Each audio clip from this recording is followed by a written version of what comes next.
Hello, what's up people, what's up my family, abakunzi ba Jazz Boy, umuryango mugari wa Jazz Boy, nongeye kubasuhuza. It's been a while, hari hashize igihe tutabonana, ariko mba mpari ndi kubategurira ibintu byiza cyane. Namwe murabizi ukuntu mba ndi kubatekera ibintu bikaze. Noneho kuri ino shuro twagarutse gute rero? Twagarukanye n'abakobwa n'abari b'u Rwanda, ni beza cyane, n'abasitari barazwi ku rwego rw'u Rwanda, Afurika n'isi yose, ba branding u Rwanda. Ikirenze icyo noneho bafite amafaranga papa. It's your boy Jazz Boy. Kugira ngo umenye ibintu byose ku murongo bimeze neza, kora subscribe, share, ubisangiza inshuti zawe zibimenye. Aba ni abakobwa bakize mu Rwanda kandi baba star. It's your boy Jazz Boy, share, kora subscribe, twikomereze ku mwanya wa mbere.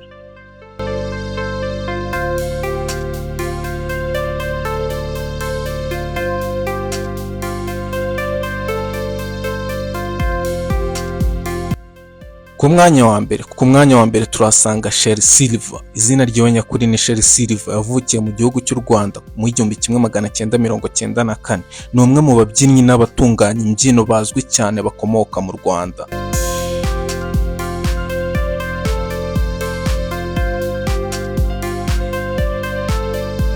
Se yishwe muri Jenoside yakorewe Abatutsi mu 1994. Yimukiye mu Bwongereza afite imyaka 5. Yakuriye mu mujyi wa London. Yatangiye kubyina akiri muto cyane. Yamenyekanye cyane bwa mbere akoresheje amashusho ya YouTube. Yashinze channel yigishaga imbyino muri Afurika. Yakoze choreography y'indirimbo bita This is America. Iyo ndirimbo murayizi, ni indirimbo yari hit. Nicyo kintu cyatumye amenyekana cyane.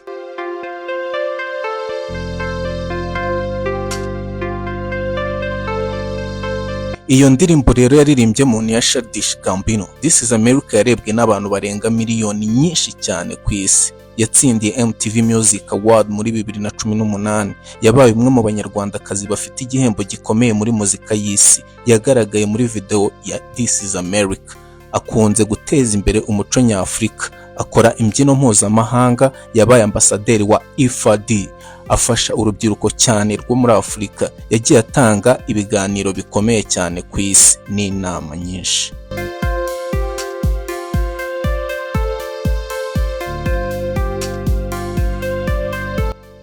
Uretse n'ibyo ngibyo kandi murabizi ko mu gihugu cy'u Rwanda Sherry Silver afite foundation ifasha abana bafite impano nyinshi zigiye zitandukanye, abafasha kwiga n'ibintu byinshi akora. Ubu ngubu Sherry Silver afatwa nk'umwe mu banyarwandakazi bafite izina rikomeye ku rwego mpuzamahanga. Uwo yari Sherry Silver twavugaga ku mwanya wa mbere. Ubwo icyitwa ifungo cyo cyihorere papa.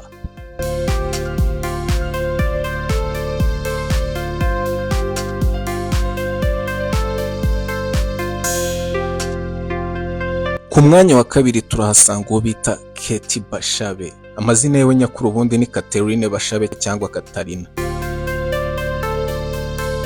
Yavukiye mu Rwanda, azwi cyane nka Kate Bashabe. Yatsindiye ikamba rya Miss MTN Rwanda 2010. Ni umwe mu bagore bakomeye mu bucuruzi bw'imideri. Yashinze Kabash Fashion House, ni inzu icuruza imyenda cyangwa ubwo murabyumva. Ubucuruzi bwe bukora imyambaro n'ibikoresho byo mu nzu. Yubatse izina rikomeye muri fashion nyarwanda.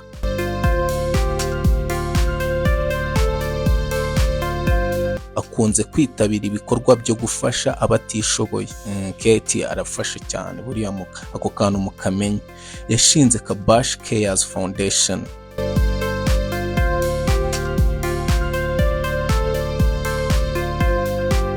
Yafashije abanyeshuri benshi kubona ibikoresho by'ishuri. Azwiho gukunda imodoka zihenze. Of course, afite iki kwaca papa. Yashoye amafaranga mu mitungo itimukanwa.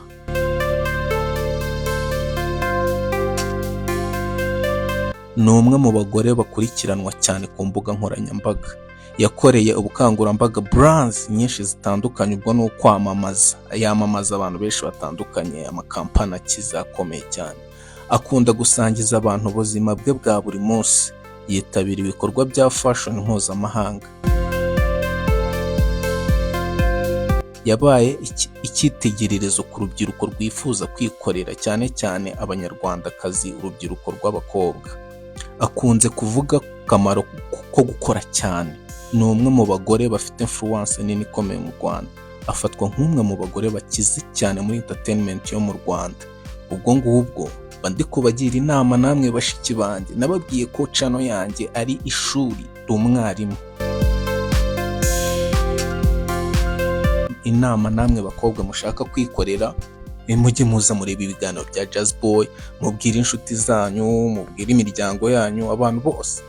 Yeah, it's your Jazz Boy.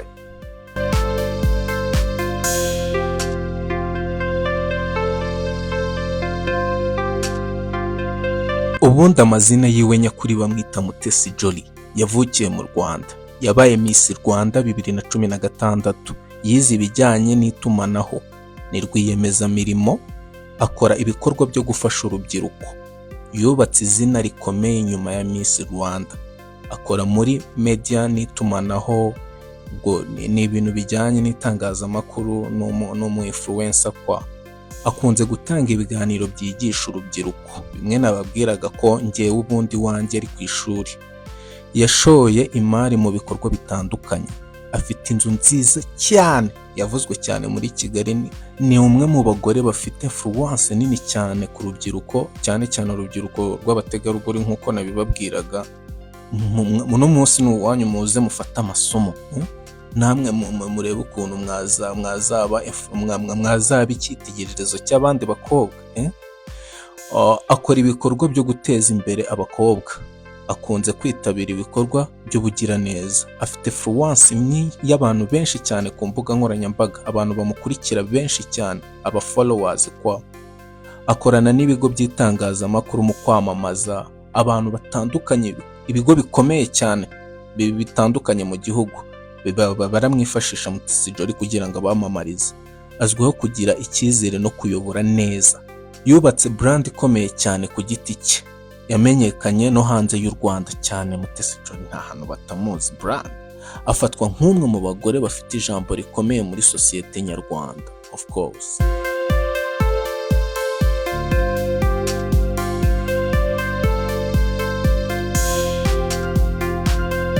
Yolo the Queen ubundi yamenyekanye cyane ku mbuga nkoranyambaga. Ni umwe influencer ukunzwe cyane n'urubyiruko, cyane cyane abagabo. Nihitiraga. Akora content zijyanye n'imibereho yiwe ya buri munsi. Azwi cyane kuri Instagram na TikTok. Yakoranye n'ibigo byinshi cyane mu kwamamaza. Akunze kwamamaza ibijyanye n'imideri n'ubwiza. Nubwo ubwiza ni abakobwa bahita babyumva na makeup, imideri n'ibyo kwambara.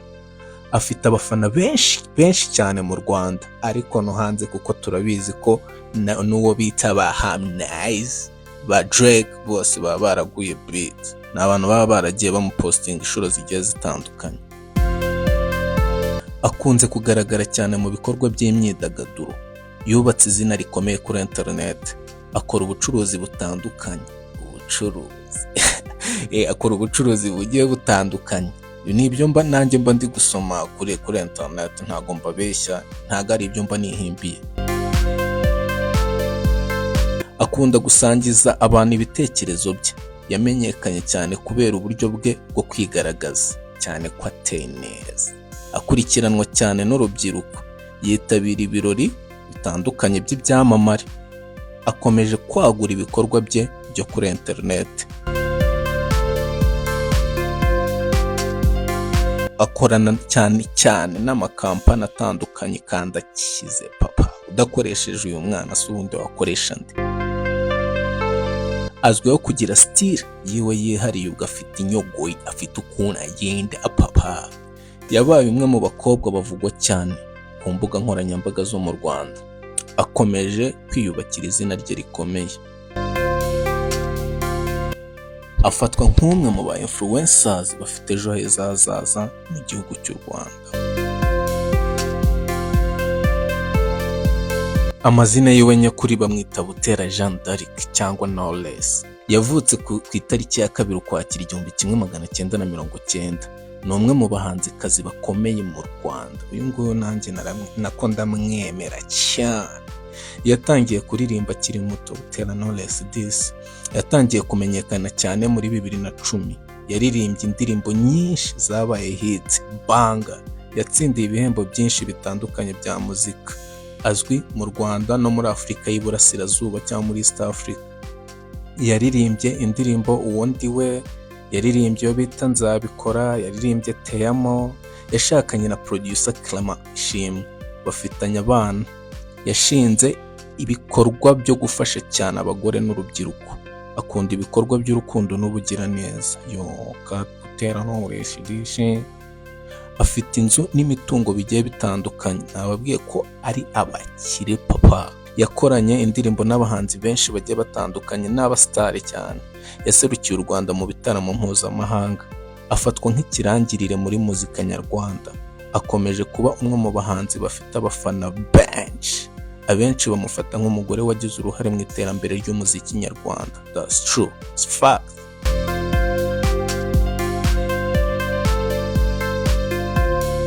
Ubundi bamwita Alliance, gusa amazina azwi cyane bamwita Aliakuru. Ni umukinnyi w'amafilime nyarwanda, akaba producer cyangwa umuntu utunganya amafilime. Yamenyekanye cyane muri sinema nyarwanda. Yakinnye muri filime nyinshi zakunzwe zitandukanye. Filime zakunzwe. Yafashije guteza imbere sinema nyarwanda. Akora n'ubucuruzi bugiye butandukanye. Azwi cyane ku mbuga nkoranyambaga. Akunze kuganirwaho mu itangazamakuru. Yubatse inzu nziza cyane yavuzwe cyane mu gihugu cy'u Rwanda. Afite imodoka zigezweho papa. Nababwiye ko bafite ibice. Akunda gukora ibikorwa byo gufasha abaturage. Yagaragaye mu bikorwa byinshi by'imyidagaduro.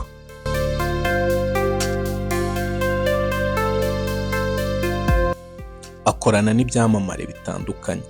Ni umwe mu bakinnyi ba filime bakunzwe cyane mu Rwanda. Akunze gushyigikira urubyiruko.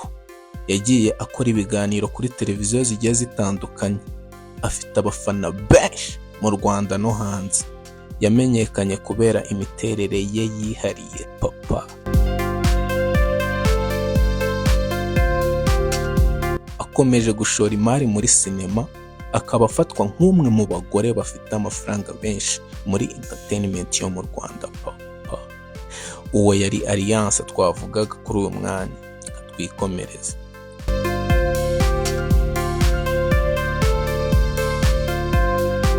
Amazina yiwe nyakuri bamwita Sonia Rolland. Sonia Rolland yavukiye i Kigali mu Rwanda. Yimukiye mu Bufaransa akiri umwana muto cyane. Yabaye Miss de France mu 2000. Yabaye umugore wa mbere ukomoka muri Afurika wegukanye Miss France. Uri kumva ibigwi mw'abakobwa mwe muzi mwigi toye. Yamenyekanye cyane nyuma yo gutsindira iri kamba. Yabaye umukinnyi w'amafilime wabigize umwuga.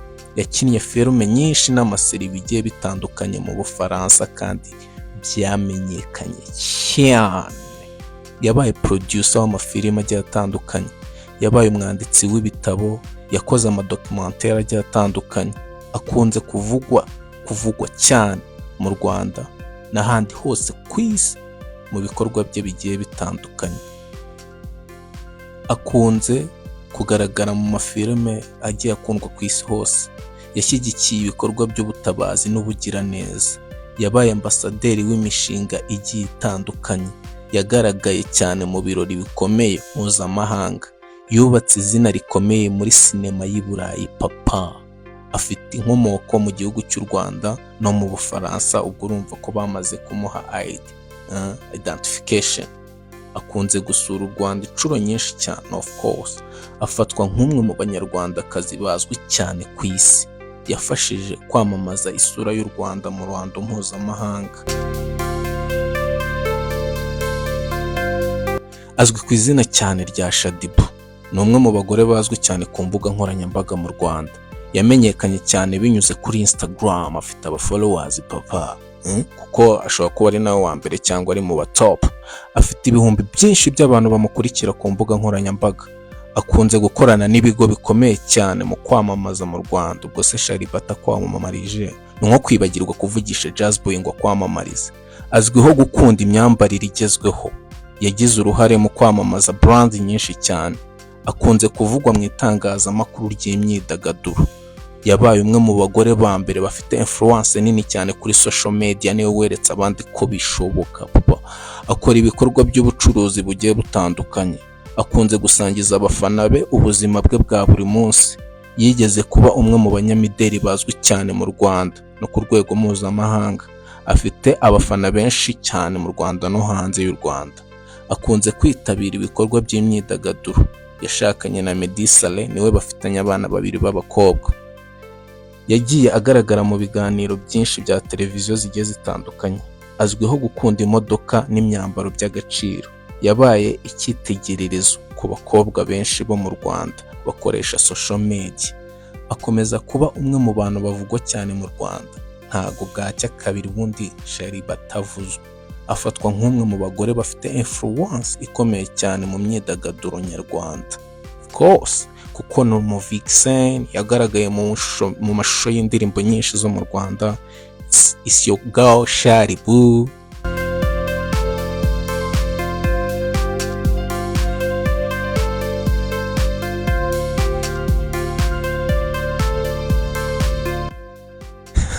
Ariko u Rwanda rugira abastari koko. Bamwita Salima Mukansanga. Amazina yiwe nyakuri ni Salima Radia Mukansanga. Yavukiye mu Rwanda. Ni umwe mu basifuzi mpuzamahanga mu mupira w'amaguru bazwi cyane muri Afurika papa. Yize ibijyanye n'ubuforomo n'ububyaza. Yatangiye gusifura akiri muto.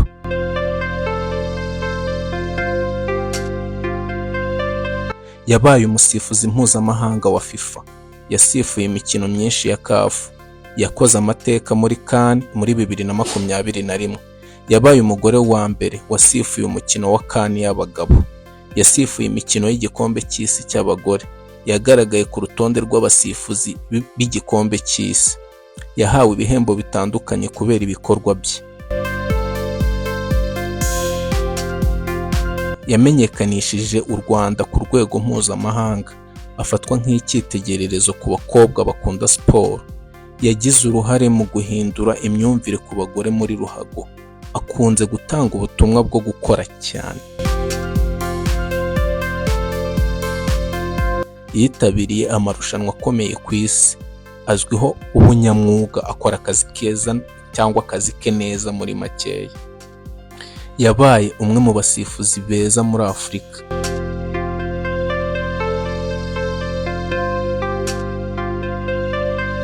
Arubashywe cyane mu muryango wa FIFA ku rwego rw'isi. Arubashywe cyane papa.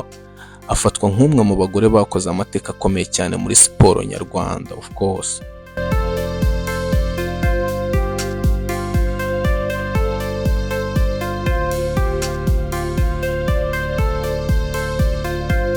abana b'abanyarwandakazi banditse amateka. Uyu bamwita Eliane Umuhire. Yavukiye mu Rwanda. Ni umwe mu bakinnyi ba filime bazwi cyane bakomoka mu Rwanda. Yatangiye gukinira filime akiri muto. Yakinnye muri filime mpuzamahanga zitandukanye nko muri Trees of Peace,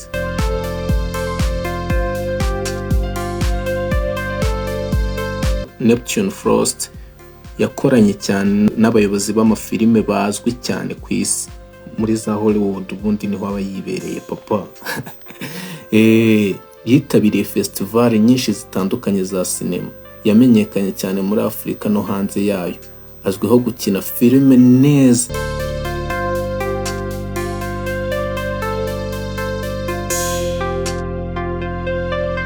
Azwiho cyane kandi ku nkuru ziremereye cyane, gukina filime zibabaje kwa niba ariko nabivuga. Yakiriwe neza cyane n'ubusesenguzi bwa sinema mpuzamahanga.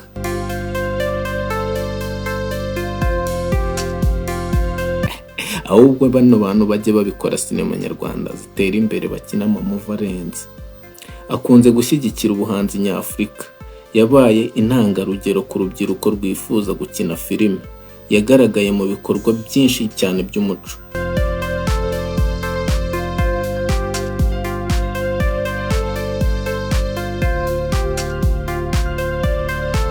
Yahawe ishimwe n'imiryango itandukanye ya sinema.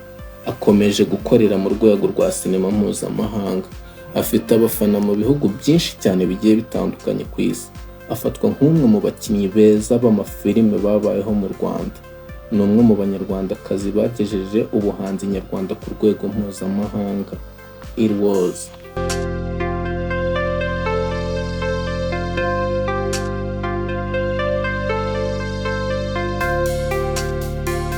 Yeah, it's your boy Just Boy. You gotta do subscribe, munkunde, sharing, comment nyinshi cyane, ubundi twikomereze. Subscribe niko kantu ka mbere, twikomereza n'utuntu tw'ubwenge. Hey, thank you.